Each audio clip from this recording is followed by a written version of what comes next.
আসসালামু আলাইকুম রহমতুল্লাহ। আসলে অত্যন্ত দুঃখ ভারাক্রান্ত হৃদয় নিয়ে কিছু কথা না বললেই নয়। আমাদের নীলফামারী জেলার জলঢাকা উপজেলা দেশ স্বাধীন হওয়ার পর থেকে মুরব্বীদের কাছে যতটুকু শুনেছি বা এখানকার রাজনৈতিক চর্চার একটা সহাবস্থান দীর্ঘদিন থেকে ছিল।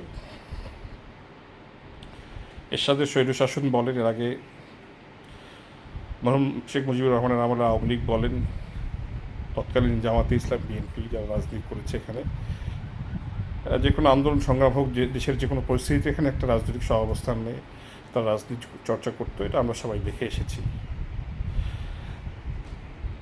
তবে দুঃখজনক হলেও সত্য, মানে 24 পরবর্তী সময় বা ইদানিং বাংলাদেশ জামাতে ইসলামের ছত্রছায়ায় একটি ছাত্র সংগঠন আছে শিবির। এই শিবিরের কর্মকাণ্ড নিয়ে আলোচনা করার তো শেষ নাই। এই শিবির যদি মাঝে মাঝে এমন কিছু কর্মকাণ্ড করে ফেলে বা এমন কোনো বক্তব্য দিয়ে ফেলে, তাদের সর্বোচ্চ নেতা শিবিরের সভাপতি সেক্রেটারি যদি সেটা জামাত হজম করতে না পারে, তখন বলে যে না, শিবির তো একটি স্বতন্ত্র সংগঠন। আবার অন্য সময় শিবিরের সভাপতি জামাতের আমিরের বা শিবিরের সেক্রেটারি জামাতের আমিরের ডানে বামে বসে থাকে। এই হচ্ছে এদের ইয়া। ছাত্রদল বিএনপি একটি ভাতৃপ্রতিম সংগঠন, ছাত্র সংগঠন। ছাত্রদলের যে কোনো কর্মকাণ্ডের দায়ভার কিন্তু বিএনপির নেয়। অতএব শিবির আর ছাত্রদল কিন্তু এক না। কারণ শিবিরের পিতৃ পরিচয় কখনো জামাত ইসলাম স্বীকার করে, কখনো করে না। ছাত্র দলের রাজনীতিতে ভুল থাকতে পারে, শুদ্ধ থাকতে পারে। দেশের এমন কোনো পরিস্থিতি এখনো আসে নাই,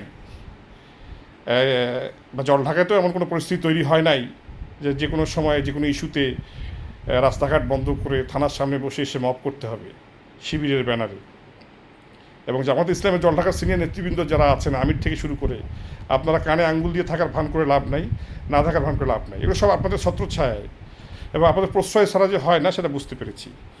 নির্বাচনকালীন সময়ে আপনাদের এই ছেলেপেলেগুলা, যেগুলো এখনও মানে মায়ের দুধ খাওয়া আসলে ছাড়ছে কিনা, এরকম বয়স হয়েছে কিনা, তাদের কর্মকাণ্ড, তাদের যে ভাষার প্রয়োগ, যে শৈলী আমরা দেখেছি, এই পরিবেশ কিন্তু জলঢাকা রাজনীতিতে ছিল না।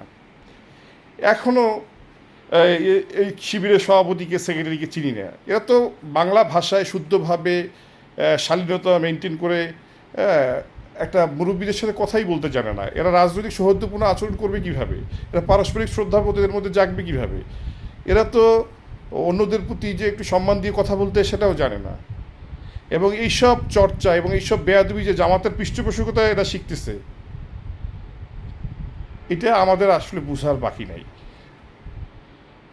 কারণ ওই যে রাজশাহীর সালাউদ্দিন আম্মার জিএস, একেও আপনাদের সর্বোচ্চ নেতার সাথে দেখা যায়।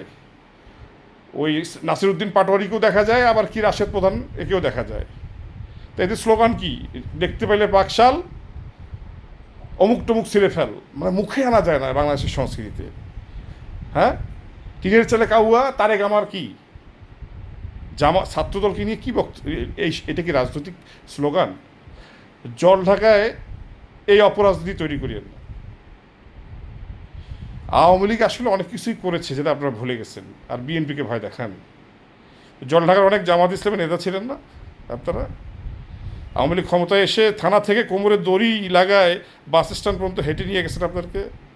আবার মাইক্রো তো চড়তে দেন, বাসে করে নিয়ে গেছেন নীলফামারীতে। তা আপনারা কি চাচ্ছেন যে জলঢাকা থানা থেকে কোমরে দড়ি লাগায় নীলফামারী কোর্ট পর্যন্ত হাঁটায় নিয়ে যায়, এরকম একটা পরিস্থিতি তৈরি হোক? ভাতৃপ্রতিম সংগঠন হোক, আপনাদের স্বীকৃত সংগঠন হোক, বা আপনাদের অন্য কোনো যে স্বতন্ত্র সংগঠন যেটাই হোক না কেন, শিবির এবং জামাত ইসলামের ABCD EF যে যত সংগঠন আছে, এদেরকে জলঢাকায় কোনো উৎপাত তৈরি করা থেকে বিরত রাখেন। যদি কারোর সাথে কোনো অন্যায় হয়ে থাকে, ছাত্রদল অন্যায় করে থাক, সরকারি দল অন্যায় করে থাক, আইনি ব্যবস্থা নেওয়ার জন্য থানায় ওসিকে বলবেন। ওসি যদি আইনি ব্যবস্থা গ্রহণ না করে, তখন আপনারা নৈতিকভাবে যেভাবে আন্দোলন সংগ্রাম করা দরকার সেভাবে করবেন। আপনারা ধাপে ধাপে রাজনৈতিক যে শিষ্টাচার আছে সেটা মেনে আপনারা রাজনীতি করেন। আপনারা কোনো অন্যায়কে প্রশ্রয় দিয়েন না, জলঢাকার অশান্ত পরিবেশটাকে নষ্ট করিয়েন না। আমরা কোনো সন্ত্রাসী সংগঠন না বিএনপি এবং ছাত্রদল। এরপরে রাষ্ট্রনায়ক তারেক রহমান তার পরিবার এবং যে কোনো নেতা সম্বন্ধে কোনো বাজে মন্তব্য করলে আস্তে করে ধরে নিয়ে যে থানার ওসিকে আমরা দিব।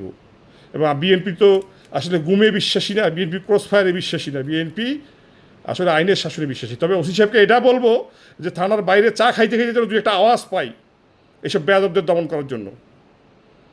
আশা করি এতেই সংযত হবেন। ধন্যবাদ সবাইকে।